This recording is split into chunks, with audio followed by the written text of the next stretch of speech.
2.5 years ago, on June 21st, 2001, a new daddy drove his infant daughter and young stepson to the sitter's house on his way to work. What should have been a morning of routine quickly turned into a tragedy. I'm Renee Nelson, and this is Unsolved, Wyoming.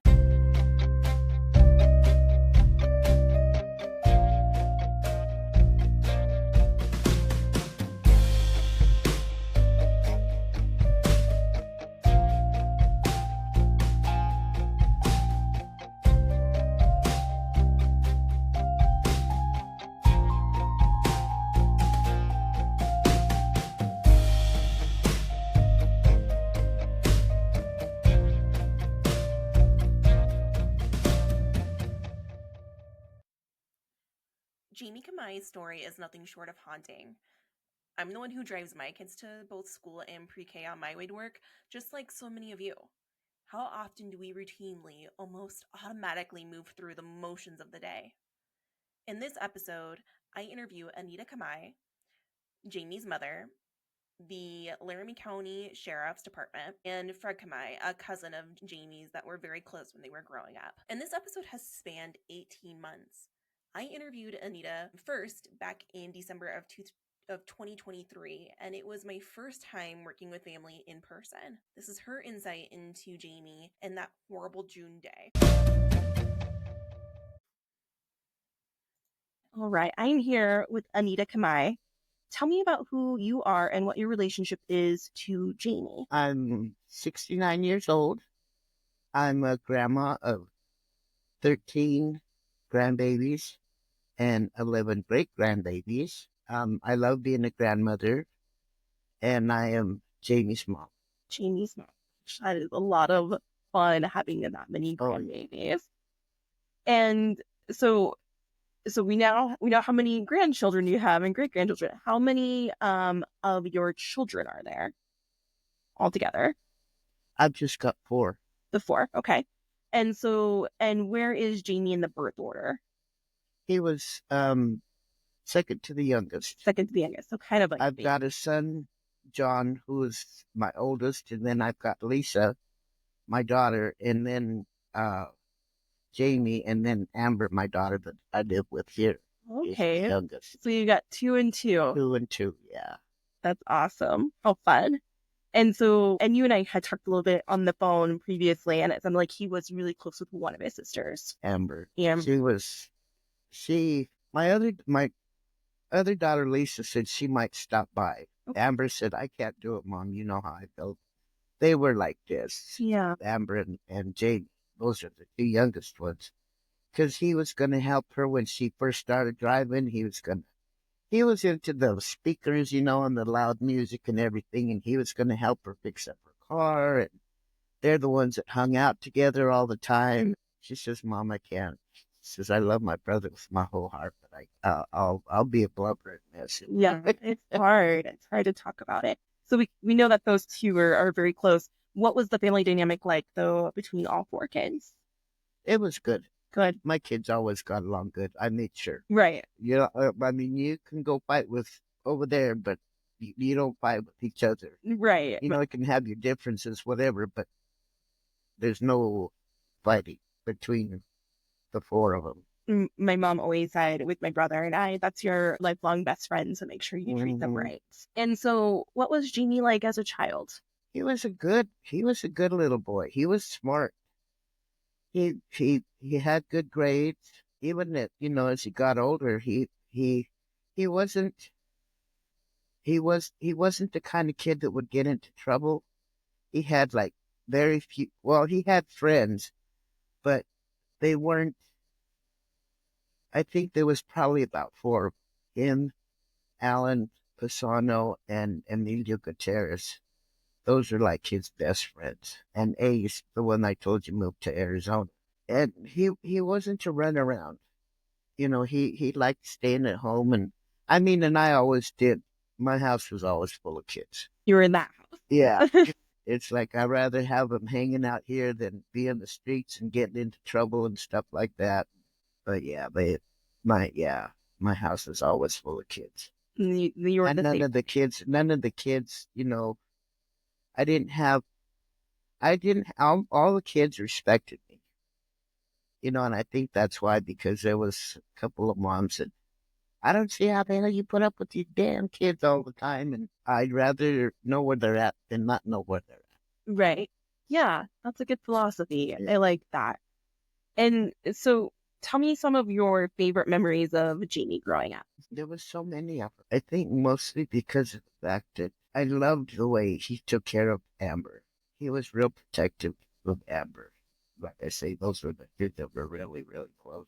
I mean, him and his brother got along good, but it used to get him mad because my older son drank so much, and I know there was a couple of times they got into it. I mean, it wasn't like Jamie, just kind of like, he was a good wrestler. So he would get John in some holes that John couldn't get out of. Oh no. So, but that was the only problem he had with my older son, was his drinking. Just, he wasn't a drinker. He liked to get stoned, but that was about it. He was a very protective brother. Very, very protective. That's a good trait. And so you showed me some pictures before we got started about Jamie's model cars. He called them his little homies. And so what were some of his other aspirations? What did he want to be when he grew up? I was sitting here thinking, and I can't remember what he did do when he was older. I know he worked, but I can't remember what kind of work he did. I know it wasn't a dirty job, because Jamie wasn't one. He didn't like to be dirty. He wasn't a construction worker or anything like that. But I just can't remember what kind of work he did. Yeah. When he was growing up, did he say like he wanted to be like a firefighter, or like, did he have like, like this is what I'm going to be when I grow up? Anything like that? No, No, not that I can remember. no. But he was very passionate about toy model or car models. Mm-hmm. Oh, yeah. And cars, it sounds like, in general. Yeah. And so he was going to help Amber fix up her car. And so it sounds like he was very savvy there. He had a white, I want to say 64 Monte Carlo. Oh my God, he treated that car like it was a girlfriend. He was very, very proud of the car, and he took really good care of it. That's what I was trying to look for, because I got a bunch of photo albums, and I was looking through them to try to see if I could find it. Because my youngest daughter, she says, "Mom, it wasn't a Monte Carlo." I said, "Yeah, it was a Monte Carlo." She keeps thinking it was something else. It wasn't, but it was a Monte Carlo. Yeah. Because I remember the side of it. SS Monte Carlo. Oh, okay. Okay. So really passionate about cars and everything like that. So moving into his adulthood, tell me what was going on for Jamie in his life at that point. I thought for a while he would end up getting married, because him and Angel were real. He was going out with one of Angel's cousins for about 3 months, and then they broke up. And then he started going out with her cousin, Angel. And he even went to Gina and told her, he says, "Look, I know," he says, "we couldn't make it with our relationship." He says, "But I hope you're okay with me going out with your cousin." I thought that was pretty respectable of him. Yeah, absolutely. I mean, if anything, it sounds like, It's like he didn't want to hurt, even though him and Gina weren't together. He really didn't want to hurt her. Well, and obviously the relationship between the cousins too, making sure it would be okay. Yeah. That's really thoughtful. That's a thoughtful gesture for sure. And so, so him and Angel get together. Angel has an older son, and it sounds like they're getting pretty serious, and they end up having a child, Deja. And so you were sharing with me that it sounded like the little boy came to Jamie and said, "Well, since you and my mom are gonna be getting married, is it okay if I call you Dad?" So it sounds like they had a pretty close relationship. Oh, yeah. Darius loved Jamie. Yeah, I really felt bad for him, because you could see Darius change around the time that Jamie was shot. You could see how he would draw himself in, and I mean, he was 7, and then I remember because by the time we got he was shot at the convenience store right there on College and South Creek Highway, that corner convenience store. That's where he was at when he got shot. And By the time we got there, they had Darius and Deja were in the car. And all Darius kept telling us is, I'm so sorry, I'm so sorry. Because I guess he walked up to the truck, and the cops wouldn't pay no attention to this either. Darius had said it was a black truck with white primer on the door. We found the black, and they kept trying to say that it was a red truck with a white camper. The red truck and white camper came later and was trying to help. But anyway, Deja and Darius were in the store. The clerk had went out there and gotten him, and he said he got shot. They shot off one of his fingers. When he turned to go back to the car, he got shot in the side and it sliced his aorta, and he bled to death. That's pretty much what happened, they said. And then he walked up on him just before he got to the back of his trunk. He walked up on him and shot him in the back, up in the upper right shoulder. So it wasn't even like one shot and, out of there. It was 3 shots and wanting to make sure that it was finished. It sounds horrible. And Darius said, and I jumped out of the car. He said, because he got in the car. He said, when he got in the car, he said he just kind of slumped over the steering wheel, and I seen all the blood on his side, and I got scared because he kept on, like I said, he kept on apologizing to us. And I told him, what are you apologizing for? He says, when I got out, he says, I got out of the car and the truck was pulling away, and I put my hands up in the air for he wouldn't shoot me too, but I left my sister in the back seat. oh my gosh. So he's already feeling an immense amount of guilt at 7 years old right after that's happened. So he had witnessed the entire thing. So let's just backtrack just a quick. And so when was the last time that you saw Jamie before he passed away? The day before. The day before. And how was that? It was good. We sat there and we bullshitted for a while, and he was supposed to bring the kids over because I was watching the kids for him. He was working at Greer Furniture, and I can't remember what me and Angel got into an argument about. And she got mad and she wouldn't let him bring the kids over for me to babysit. So I didn't end up having him that day. Because I remember after we went to the police station, we came back and Deja was at the house. She's like, where's my brother? Where's my brother? And my older son, he had come down from Denver because he lived in Denver. And come running across the street too. And that's when I told him Jamie died. He kind of lost it. And I told him, I said, honey, your dad's gone. And she was like, if there was anything, and what was so weird too, it was Darius's birthday. Then he got shot. So the day before you see each other, everything is fine, but Angel is upset for some reason. So Jamie had the kids the morning of and it was early. It was like 7:30 in the morning, right? Mm-hmm. And so where was he taking them? Was he taking them to? He ended up taking them to one of her aunts. And so that instead of going to your house, yeah, he took them to Sally and Steve's house. That was Angel's aunt and uncle. And didn't make it there. Mm-hmm. And so all of this unfolds. Did you get called? Did they call you, or how did you find out about the incident? I was at work. Me and Angel were working at a cleaner's, and they called, and they told us that we needed to come home. And all they said was, you got to come home, somebody got shot. Nobody told us it was Jamie.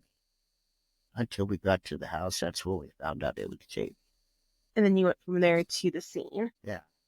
And then Darius said that they were doing road work on that road. And there was the flag ladies, there was a foreman, a flag lady, and another flag person. And Darius said that he went to go tell the flag lady that what had happened. And the foreman came up to her and told her, he says, no, he says, you and your sister just need to go sit in the store. He wouldn't let the flag lady help. Oh my gosh. So, I mean, he was like kind of 7-year-old who's just trying to get help. Yeah. And telling him to go sit in the store. Yeah. So then was it the store clerk who called 911 then? I think so. Good gravy. Oh my gosh. And we were working on the north side of town, and this happened south side of town. So it took us a while to get there. And when we got there, that's when they told us everything that had happened. Dave and Darius were in the store, and we went and talked to them. And because I remember they wouldn't even let me get in the car to get her diaper bag. Because it's a crime scene at that point. Is that what it is? Yeah. Gosh. Yeah. And so it's you and Angel together at the scene. You eventually do you go to the because this would have been sheriff. So do you go to the sheriff's office? Like, where do you go from there? We all went to the sheriff's department. Gotcha. And gave statements.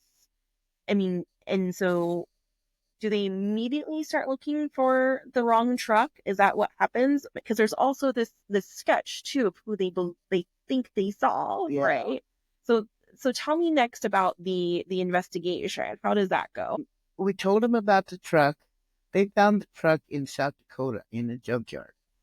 The black truck with the white truck primer. with the white primer. Okay. They found that in South Dakota, and we told them that I told them about what that other tattoo guy had said. This tattoo shop was on Logan.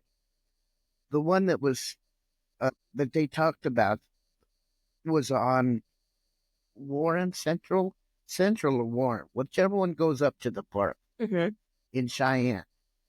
And the kid at the shop on Logan is the one that told us. No, he left town because he's the one who shot that kid on South Creek Highway.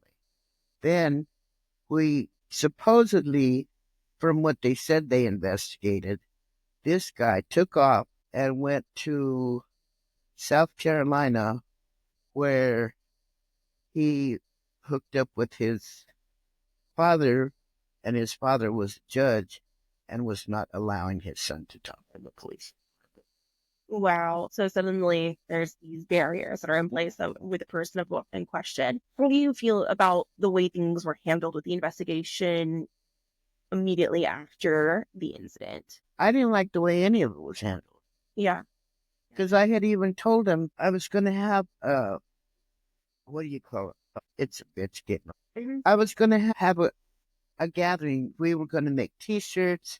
My daughter was going to make coffee mugs to have a benefit.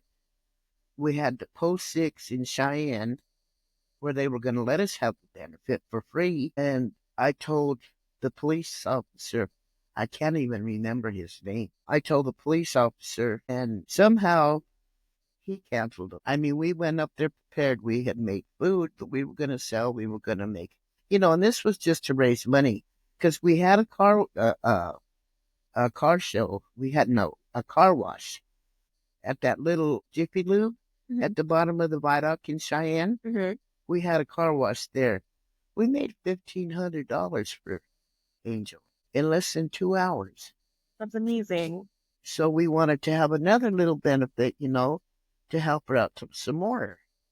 And it got canceled. It never happened. So you don't necessarily feel like you had a lot of support from... Not from the Cheyenne Police Department. They could kiss my ass. Yeah. And then with, my sister's case, it's like, that's two murders in our family, and they never got investigated. They're trying to tell me with my sister, oh, well, she was on medication, and we don't know if she took too much medication, and you don't know what kind of my niece, Josie's daughter. Oh my goodness, I felt so bad for her.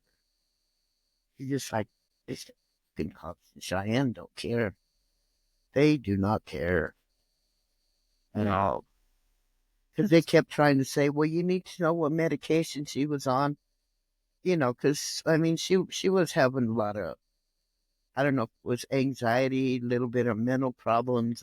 But it's like, and then for the guy to call her son one of her twins and tell him that he did it. So a lot of heartache coming from the way that both of these cases have been investigated. Yeah. So it's been 20 years. How I can picture Jamie, and he decided to shave his head bald like his brother. But I could sit there and see his little silver, going in his sideburns and stuff, because that's how his brother was. He didn't have, well, his facial hair, he didn't have too much, but my older son, all his grays in his facial hair. Right. But I could just see Jamie's hair like gray on the sides and So you try to picture him aging Mhm. and what he would look like today. Yeah. Because how does it feel not having any answers? It really bothered me a lot for a while.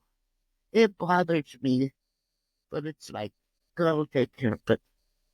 That's how I feel. God will take care of all the people who didn't want to help us take care of it. And I have no faith at all in the cops in Cheyenne. I mean, I've never really had any interaction with cops anywhere else, but the cops in Cheyenne. It failed you not once, but twice. Yeah. That's frustrating. It's got to be really frustrating.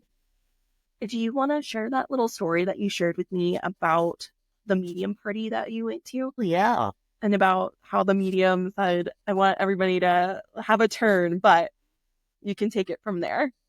Yeah. And what was so weird is the first thing she told me, she says, honey, you got this little home. And he ain't giving up. He's ready to talk. He says, but I have to get to you because you have got, he says, have you ever watched The Mummy? You know how that cliff is and you got all that sand coming down the back of it, coming down off the cliff? You have got a wall of spirits behind you. I says, you don't even realize how much of our family is gone. And she said that he, you were the best mom I could have ever asked for. You always took care of us kids. You always made sure we had food. You worked and I mean, I always did. I always had men's job. I was a landscaper and had my own summer crew in the summertime. I just wish. I mean, we always wish, but I'll sit here myself, like I said, picture him getting older with his gray sideburns and stuff like that. I wish I could find that picture. That was what show you. For folks that are listening to this, what is the last thing that you want them to know about Jamie? He was the nicest guy. He never, if you didn't do anything wrong to him, he wouldn't do anything to you. If you needed help, he would help. Outgoing. He was very outgoing. I remember we used to always get together, like on the weekends and party and stuff like that. And none of us had ever seen Jamie dance. And I think he was dancing with his sister. And we all just kind of stood because the boy could dance. It's like, damn. So you sold surprises. Yeah. Yeah. Yeah. I think it would have been, I mean, and he was good, He loved my Deja too. And he loved Darius. He loved Angel. Sounded like he was a good daddy. But yeah. If there is somebody listening who knows what happened that day or who was responsible, what do you want to say to them? If at all, by any chance, anybody knows anything that could get, because I think he's still out there. I don't care. I think whoever shot him is still out there. If they know anything that could solve this case, I mean, after all this time, I just want to know why. Why did you want to? What did my son do to you that you killed him? More than anything, because Jamie, that wasn't Jamie. That wasn't Jamie at all. What did he do to piss you off to where you would kill him? And I mean, I could understand, maybe shooting him once, but he got shot 3 times and once in the back. It's excessive. It's unnecessary. The next part of the interview is with Sheriff Kozak and civilian employee Mark Hollenbeck. And so both of these men have played a pivotal role in the case of Jamie's case, and specifically Mark Hollenbeck. I will say I had the microphone in the middle of the room, and so I was able to catch Sheriff Kozak very well, but Mark is difficult to hear in some places and even myself. But the information, the interview in its entirety is incredibly important to this case. It brings up questions on whether or not this was a true road rage incident or if it was something a little more nefarious. This is their interview. Folks, I am here with Sheriff Kozak and civilian officer, is that how you would say it? Just civilian employee. Civilian employee Mark Hollenbeck. Correct. All right. And so they are joining me to discuss the Jamie Kamai case. And so when you're hearing this, you've already listened to Anita Kamai. And so it's really important, with this case that we have law enforcement to discuss kind of their aspect of this. And so, but first I want to, Sheriff Kozak, you have a really great history with Cheyenne. So you've been with the Sheriff's Department now for how long? Year and a half. Mm-hmm. And then before that, you were the chief of police for Cheyenne PD, correct? Yep, that's right. For 11 years. For 11 years. Okay. Yep. So you are no stranger to Cheyenne then. Right. Yep. Fantastic. And you've enjoyed your time here so far, obviously. Oh, yep. Just thoroughly enjoyed Cheyenne. Yep. Yeah. And Mark, you were just saying that you were on the department for 37 years. I started in 1983 when just before I got out of the Air Force. I was a reserve. Came on in 84 as a full-time deputy. That's incredible. And so you've spent your entire law enforcement career then with the Sheriff's Department? Nope. No. Okay. It was 1995. I left the Sheriff's Department the first time, or the only time. And I went over to DCI to do undercover work and cold cases over on the west side of the state. I was over there for about 4 years. Well, 2 years, 2.5 years. And I was brought back to the Cheyenne area on the major investigation team. And then eventually came back home. All right. And DCI has played a pivotal part in this case, and obviously leading me to the Sheriff's Department. And so folks who are familiar with the podcast know that I work with DCI quite a bit, especially with these cool cases. Like this one, it's been going on over 20 years now, just about, for this case. So DCI and I worked together, and then that led me to you, Sheriff Kozak, to discuss this case. And so we're just going to kind of jump into it.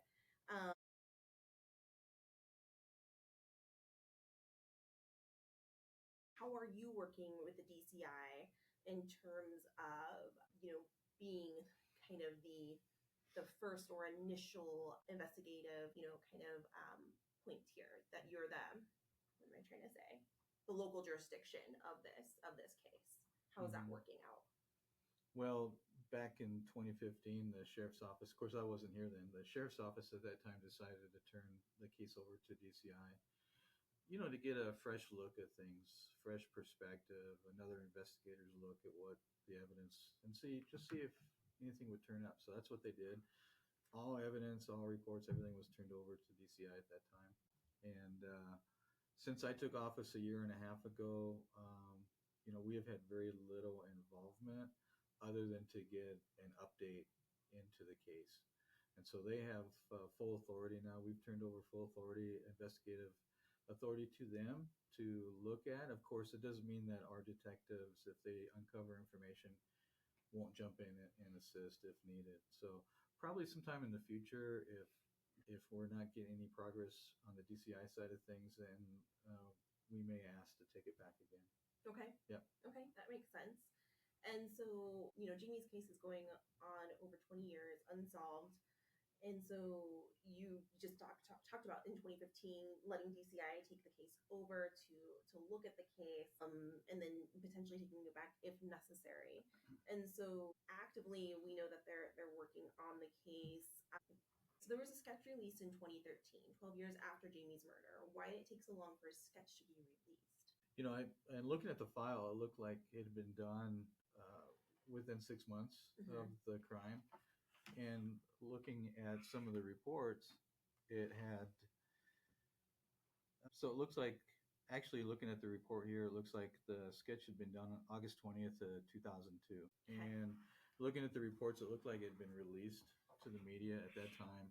And then I think also every year following that, I think on the anniversary, it was re-released as well. So the date that you're referencing to might have been one of those dates they re-released it.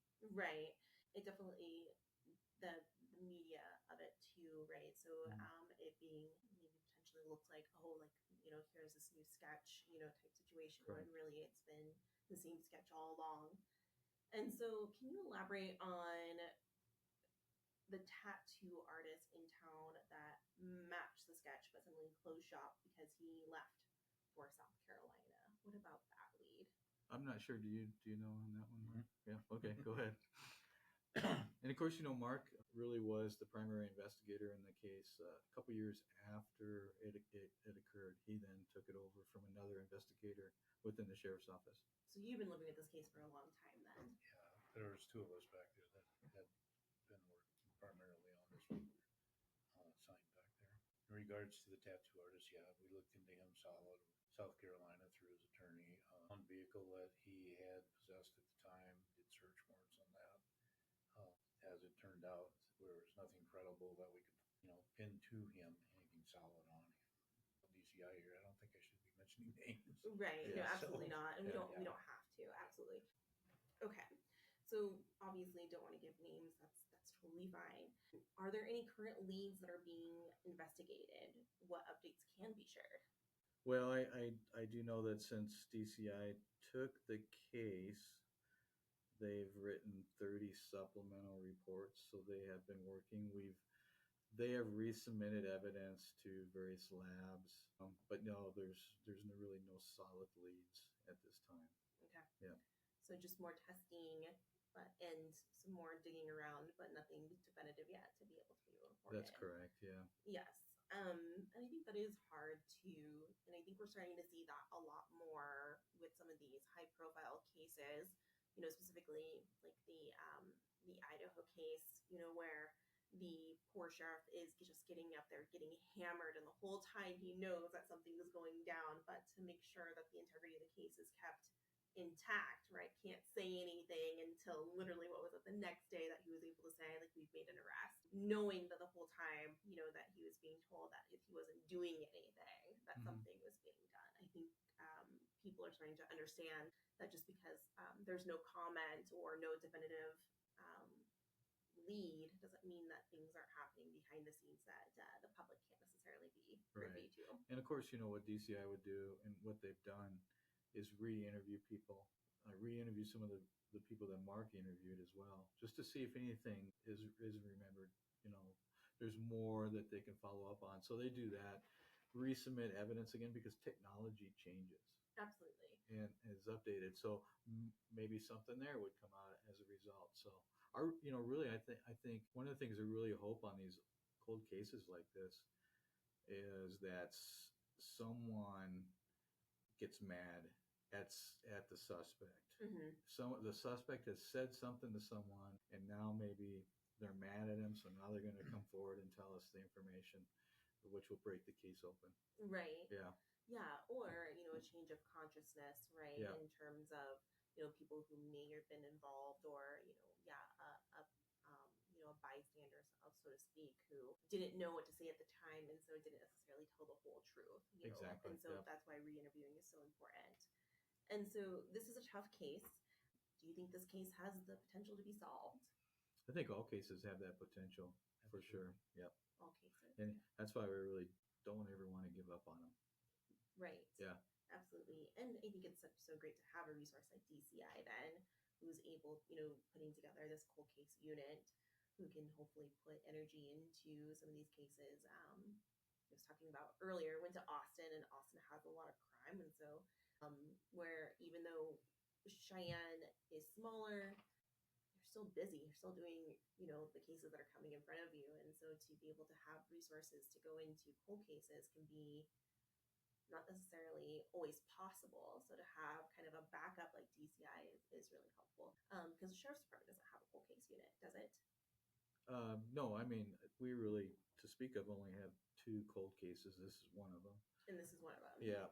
And, a good thing to do is every so many years reassign a new detective to it. And so I know the sheriff's office, looking at the case file, they did that. That's how Mark got involved with the case. And so and just looking at all the work that Mark and his partner put into the case, it was amazing to see all the people that they interviewed and the trips that they made to go out of state. But then again, DCI is redoing some of that as well. So, Right. yeah. Right. In the early 2000s, Laramie County Sheriff was in charge of the case. It sounds like from my interview with Anita that the case may not have been handled the best per her purview. What are your insights on this? Well, it took place in 2001. I came in a few years after that. I know that our detective division back then consisted of anywhere from 3 to 4 people at best. So that would have been one of many cases that were going on. A lot of times people were not recontacted as far as family members saying, hey, this is where we're at nowadays. I know once my partner and I took over, I stayed in contact with Freddie quite a bit. Mm-hmm. He and I were actually relatively close over the years and stuff. We'd see each other off and on. So, but that's where a lot of problems lie right there. If that's not done or taken care of, or if somebody head to head while they were talking to each other, then you're going to have bad feelings.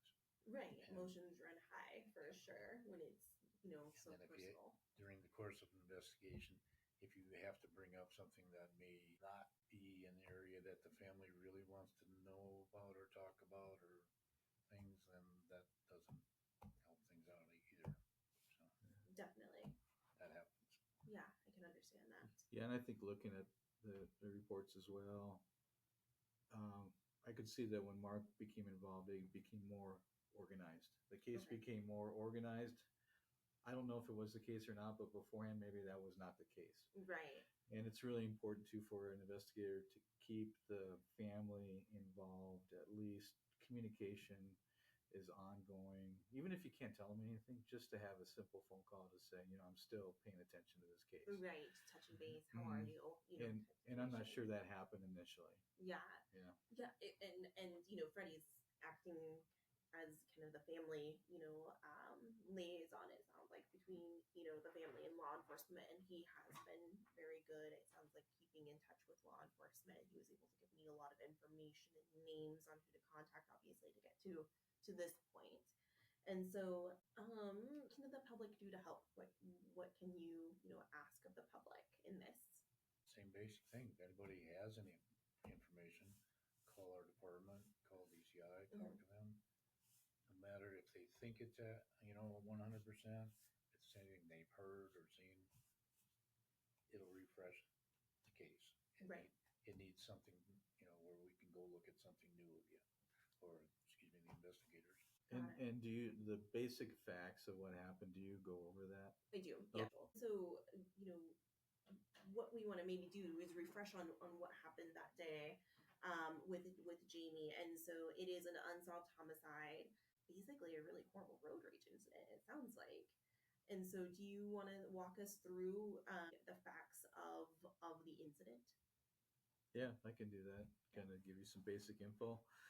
Of course, it happened on June 21st. It was 8:12 in the morning was when we received the call. The sheriff's office received the call. It was on College, just about 400 feet west of South Greeley Highway. So a busy intersection, really. A lot of activity in that area. We're kind of disappointed that we didn't have more people come forward who saw what had happened. But from the information from the people that did come forward, we learned that possibly there was a black small pickup truck with a white camper shell. The pickup truck had gray spots on the passenger side of the truck, maybe primer spots. That's what the suspect was driving. And then after the shooting, the suspect fled westbound on College. Now, we had other witnesses come forward that said they thought that the suspect was driving a small red pickup truck. So we're asking, that maybe if someone knows of either vehicle, that's a possibility, we would like to know about it. Suspect, of course, we know had a 9mm handgun. So if anyone knows someone that had a gun at that time. And then the suspect was a white male, described as having a twisted goatee, a long goatee, and was wearing sunglasses. Okay, and some other things too to include. It was that Jamie had his infant daughter in the car along with his stepson. Correct. Who witnessed the stepson witnessed the event. It doesn't sound like there was like anything else in terms to kind of corroborate or see. I mean, it sounds like it happened incredibly fast. Yeah, that's right. And as part of the investigation, of course, yeah, it could have been a random road rage incident, but maybe it wasn't. Maybe it was a hit. Maybe it was someone that the victim knew. So that's what the investigators look. That's why they interviewed so many people. They're looking at all possible angles. Yeah, and nothing's unfortunately came to it. There was nothing that could be substantiated with that regard. But so it's possible it was just a bad road rage. Right. Yeah. Phone call is, so stepson, meaning that there's obviously an ex-partner, involved. And I was like, anything to do with the ex-partner? Not that we're aware of. It sounds like everybody was on good terms, so to speak. Obviously asked about, drug activity or anything like that. And it doesn't sound like that was, part of Jamie's repertoire outside of some, minor marijuana intake here and there, but nothing, to elaborate. But it doesn't sound like there's a lot else going on that he's aware of, that he was able to share on, yeah, could it have been personal? And so yeah, I mean, what a wild road rage incident. If that's the case. I mean, that's everybody's kind of worst nightmare, right? That you accidentally cut somebody off, just not paying attention while you're driving and get shot at. Yeah. Of course, I used to be. Go ahead. If you look at it from that angle, there was a witness that when she called in, said she had followed a pickup just like that was driving erratically all the way up through Capitol and 8th Avenue and all the way down through South Greeley Highway. And her last time she saw it was turning off on the college. Wow. So you had a call that just came in right before this incident for a vehicle matching the description. No, that information came out long after. Okay. But it was just a young lady that was going to work, had recalled seeing the vehicle driving erratic all the way down. Yeah. All the way through town. And that was the black pickup truck? That was the red one. The red one. The okay. red one. And so, I mean, maybe this is something that we can, kind of do like a PSA on. So you see somebody driving erratically, what should a citizen do if they see somebody driving erratically or potentially dangerously? Should they just call 911? Should they call it in? Give them space? Try to get light. Like, what would you like for folks to do in that situation? Yeah, exactly. Call 911. Make sure you get space between you and the person who is driving that way. Don't stop. Okay, don't stop and confront the person. Ignore them if they pull up alongside you and they're trying to start something with you. Just try to ignore them. And if you can, if it looks like they're not leaving you alone, try to drive to the police station, to the sheriff's office. And as a last resort, to a very populated area. But again, stay on the phone with 911, and the dispatcher will also give you information what you should do while you're on the phone with 911. Okay. Yeah. Okay. And so, because I guess that's kind of one of the questions that's unclear. Did Jamie need to stop at that convenience store, or did he just get off the road, do we think, because he did not stop? From what we found out, he did not stop at the convenience store. After you turn and go west on College, there's just a little pull off there. Okay. That's between the convenience store. So he was getting out to confront the other vehicle, and that's when obviously the perpetrator shot him. Correct. Okay. And so so he just stopped because it obviously, so that's what you shouldn't do, is stop and get out of your vehicle and confront the other driver.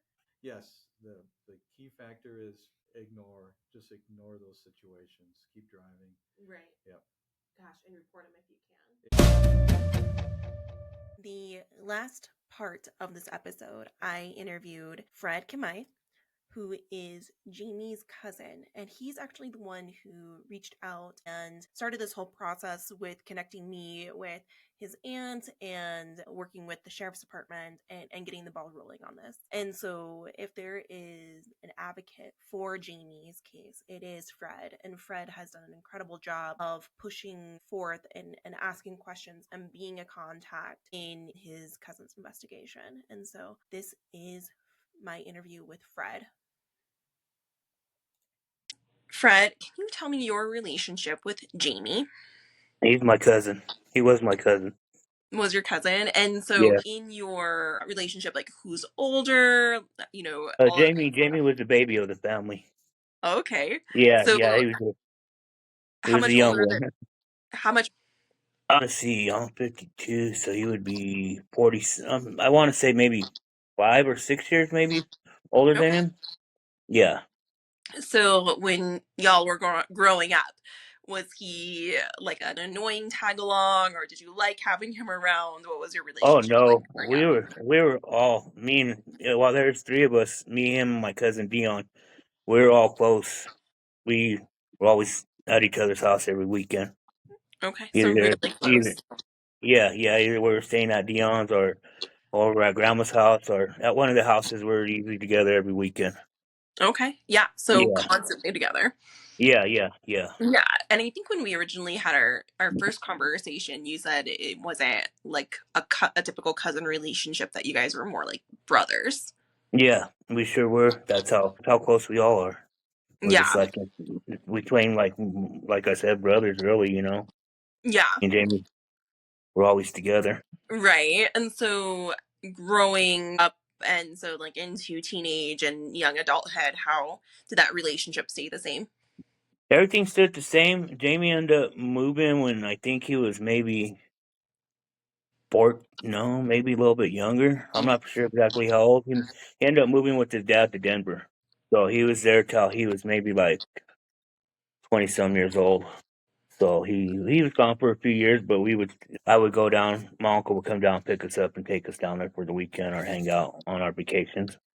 Oh wow! So even when he Yeah, moved away, you guys still stayed connected and still yeah, hung out a lot. yeah. It wasn't like every weekend, but whenever my uncle had a chance to come and get us, he'd come down and pick us up and take us down to Denver. So yeah, Nice. So, you shared with me a couple of details about Jamie's life, that he was really into model cars, and that was kind of his big hobby. What are some other really special things about Jamie that you remember, growing up? What were some of his aspirations? he was a funny guy. He just he just lit up the room when he came around. He just had everybody laughing. Just always with a smile. Yeah. Never seen him mad. There'd be sometimes, but it wasn't nothing seriously mad. He was just like I said, he was the baby of the family. So he was just one of them guys. Just to make everybody laugh, happy. Always with a smile on his face. Yeah. Yeah, So he gets older, he meets his girlfriend, and they end up getting together and having a daughter. Is that correct? yeah. And so what was like, what did fatherhood look like on Jamie? I honestly tell you the truth. I really didn't see too much of Jamie when he got together with his baby's mama, with Angela. I really didn't see too much of him, as they got together because me and Angela used to talk before they got together. Okay. Yeah, Jamie was dating her cousin, and they were together for years, and then they ended up splitting up, and then me and Angela we weren't talking for that long, but they ended up hooking up later on. So after that, we would talk when we see each other. We weren't really, that close after they got together. Okay, so relationship changed a little bit. Yeah, just a little bit. Yeah. Yeah. But overall, did he stay close with your other cousin? My other cousin lived in Vegas. Yeah, he's been in Vegas for about maybe 20 some years. So yeah, the other cousin moved. Jamie moved to Denver, came back and lived with his mom and them, and then him and Angela ended up getting together and getting their own place and having the baby.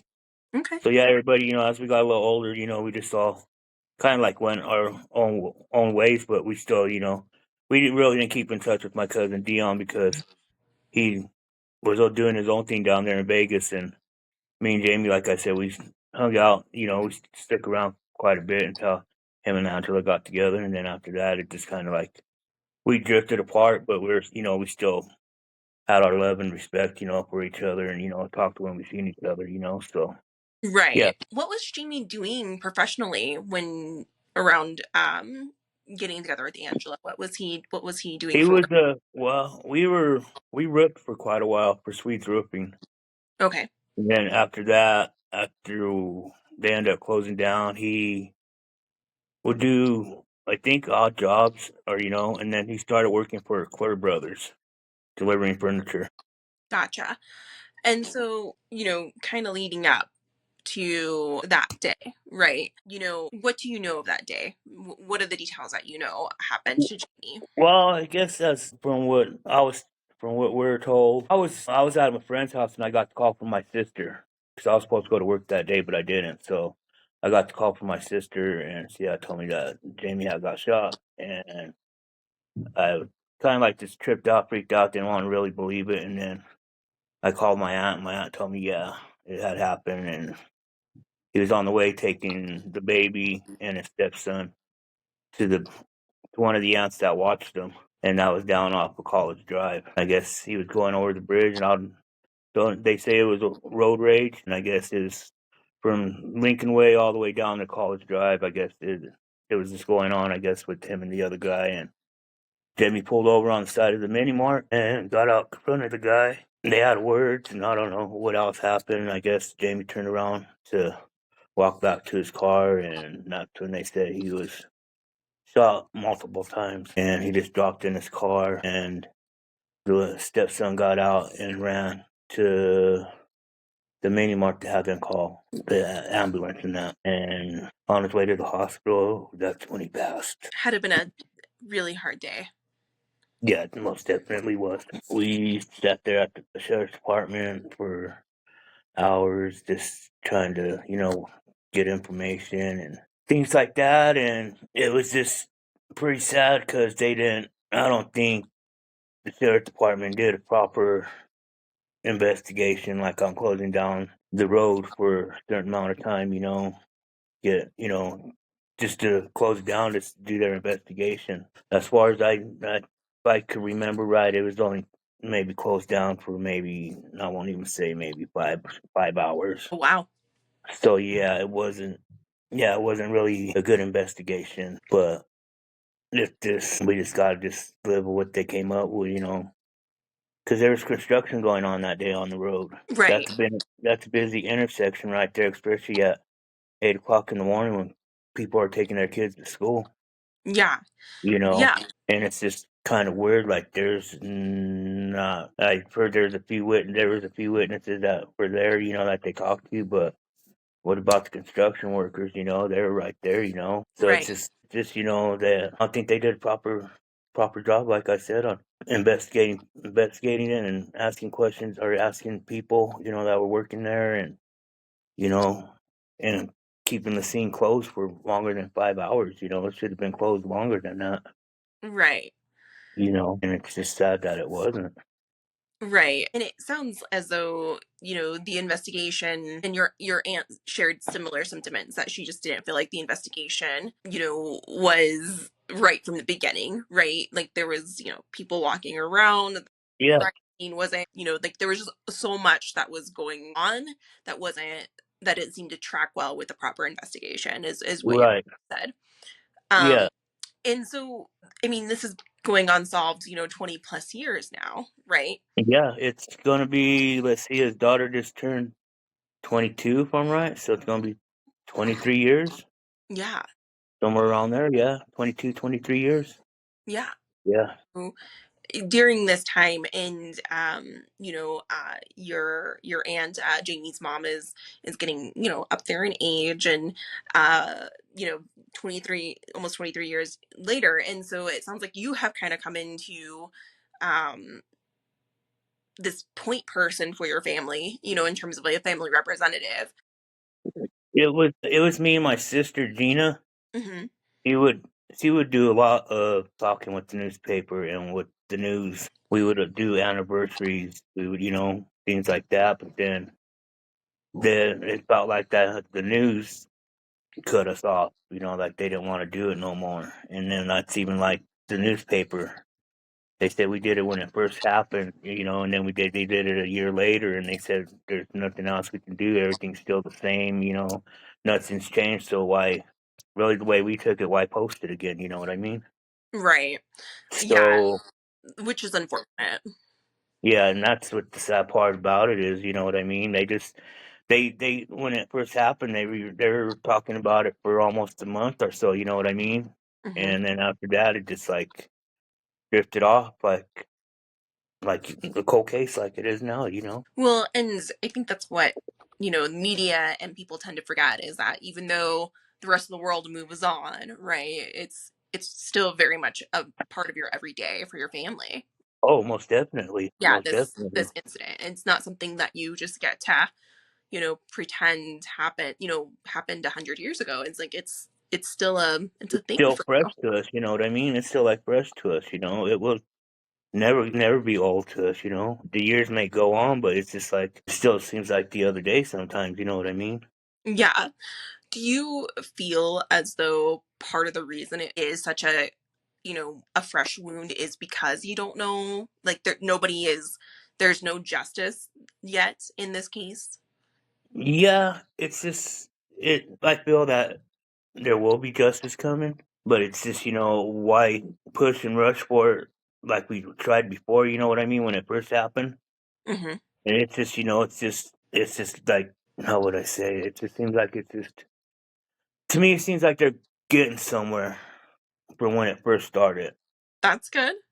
What what after Kallenbach took over was things were moving. Things ain't stopped moving since he took over, Yeah. and that's one guy I will be thankful for him getting it moving the way he got it moving and pushing and pushing and pushing. And now that it's turned over to the FBI now, it seems like it's getting somewhere. Right. At least we see work getting done now. Yeah, definitely. And so, like I had mentioned, I, worked with these DCI, and then they were, said that for the interview they wanted me to talk with the sheriff's office. And I believe Mark was present during the interview and he did chat. And it sounded like when he came on and has pretty much worked this case since he came on the sheriff's department, Yeah. which was, I think, was a couple years after, and he's even serving, I think, part-time as like a civilian consultant and is still, Mhm. part of the case. It sounded like he was one that reached out to your aunt and, touched base, and just to even say, like, I'm still thinking about the case. We're still looking at it. It's not stopped for him. No, and that's why I owe so much to him. You know what I mean?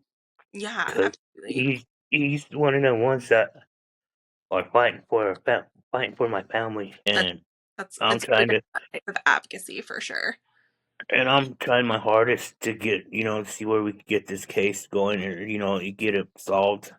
I'm doing it for my aunt. I'm doing it for my grandma because my grandma's going to turn her 100 this year. Oh wow. She just that was like I said, Jamie was the baby.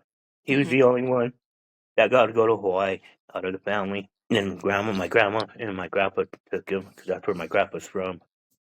I just wish it could get solved before my grandma goes, or just before anything. You know what I mean? But it's going to take a little bit more time. You know what I mean? It's just I just I'm just really fighting for my family. Definitely. Which, and so you kind of taking this role on, you and your sister, and reaching out, trying to get coverage. And so that's definitely an extra aspect to this for you, right? That this is something, that you're actively involved trying to get the word out. And so moving the case from the sheriff's department back to DCI, but having the sheriff's department still involved, it sounds like you feel as though they're making good headway and that they are actively working the case in a meaningful way today than potentially maybe they weren't back then. And so how does that make you feel now? It makes me feel good. See, because I keep the guy in charge of it now. I I got their personal number, and that I could text or whenever I want, call whenever I want. They tell me, if I just want to see how the case is going. I maybe text maybe once a month, or I might not even bother for a couple months, just to. He says it's a big old files that he got a lot of lot of bookwork he got to go through back from when it first happened, things like that. So, and he said, and it's a pretty thick case that he's doing. So I just give him the time to do what he got to do, and I'll reach out to see how it's going, to see if anything's popped up or things like that, and I'll get a response back, and I'll get a response back within 30 minutes, or even sometimes before 30 minutes. There's That's incredible. he'll respond back to me right away. He won't, unless he's out in the field or something, and I won't hear back from him for about a day or something. But he'll Mhm. tell me, well, sorry, I was out in the field. That's why I didn't get back with you. Explain to me why he didn't get back to me right away. And that's what makes me feel good. You know what I mean? Right. That you're a That priority. yeah, that they're not putting us to the side right there. You know what I mean? So Yeah, absolutely. You obviously have been living with this for a long time. You know Jamie probably, the best as a result of being so close to him. When you heard about what happened, like, did you feel that this was a true case of road rage, or do you think that what are your insights or your feelings about what happened? it's hard to say what it's really over. It could be road rage, could be maybe owing somebody some money. Things like that. It's just it's hard. I just I hope it's over road rage, but it's kind of like there's so many things that are throwing out there. You know what I mean?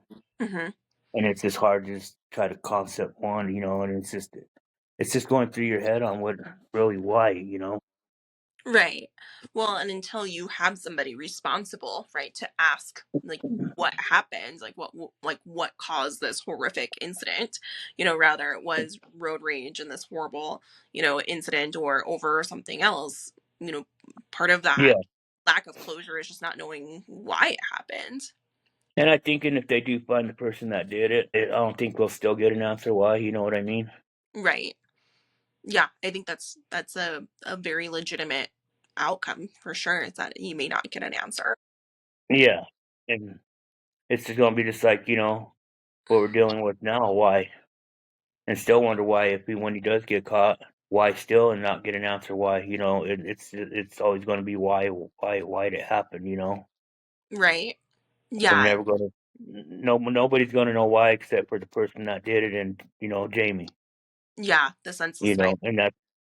And that's just the sad part about things like this. Because I've watched so much TV, and just see what other family members go through, and they're on their things, and it's just always why, Yeah. Yeah. and you never get an answer why, Right. you know. Yeah. And so you like you said, you watch a lot of TV and following other people's cases, and so what do you think is going to break this case? Do you think it's going to be discovery from DCI? Do you think it's going to be somebody coming forward with information finally after 20 plus years? What do you think is going to be the thing that breaks the case? I think it's going to be DCI that's going to be able to do it with Mark's help, Yeah. because there's been a couple of times where they think it's a certain person that they say, but they're not really. It's just all about trying to find the evidence. You know what I mean? Hmm. But it's just it's gonna, like I said, it's been 23 years, and it seems to me like it's getting more building up than what it was when it first started. You know what I mean? Yeah, advances in technology and everything. Yeah. Sounds like there's a lot more that they're able to do today than that they weren't able to do in the early 2000s, and so Right. Right. yeah, that Yeah. makes sense. Yeah. What would you what would you like to say to come away listening to this story? I just want everybody to know that Jamie was a very good person. He was starting his starting a fatherhood, starting a family. What he's always wanted was a family, and that was his starting for him. And he's would never do nothing to anybody. He would take off his shirt for somebody if they needed it. He was just that kind of person. So it's just like that question again. Why Jamie? What did he do? It's just. But I just don't want anybody to think that Jamie was a bad person, because he wasn't. Yeah. And he didn't deserve this, especially in front of his stepson and with his baby in the car. Oh, Nobody deserves that to no. happen to anybody. But like I said, he was a great guy, and he brought a smile on everybody's face. You know, he Mhm. was one of the people that you just wanted to hang out with. And so, yeah. So, on the off chance that the person responsible for this listening, what would you like to say to them? Your day's coming. And I'm not wishing bad. Your day will come. And you know who you are. And you know why you did it. But you will get your day in court. It might not be today, might not be another 10 years from now, but you will get your day. If not, you'll die with this on your mind. Hi, folks. As I wrap up this case in telling of Jamie's story, I want you to keep in mind a few things. That it has been 23 and a half years since this case has happened, since Jamie was gunned down in front of his children, and one of them witnessing it firsthand. 23 years is a long time to remember the details accurately or to remember the little things. And so keep in mind that after you're digesting this episode, right, that there is slight variations from one telling to the next. But ultimately, the primary goal of this episode, and with talking with Jamie's mother and law enforcement and Jamie's cousin, Fred, is that we wanted to make sure that we captured Jamie's story as well as get the story out as to what happened to him and potentially bring justice to this horrific tragedy that no family should ever have to experience. So if you have any information, you remember something as little of a detail as you think it may be, and I said that 23 and a half years is a long time to remember the details, but sometimes it's about hearing something that triggers a memory or triggers something that you think may not be as important, and it could be the most important thing. Please contact 307 DCI at 307-885-4949, or you can contact the Sheriff's Department at 307-637-6525. And if you're listening to this on your way home from work or going to work or running errands or whatever it is that you're doing, get home safely.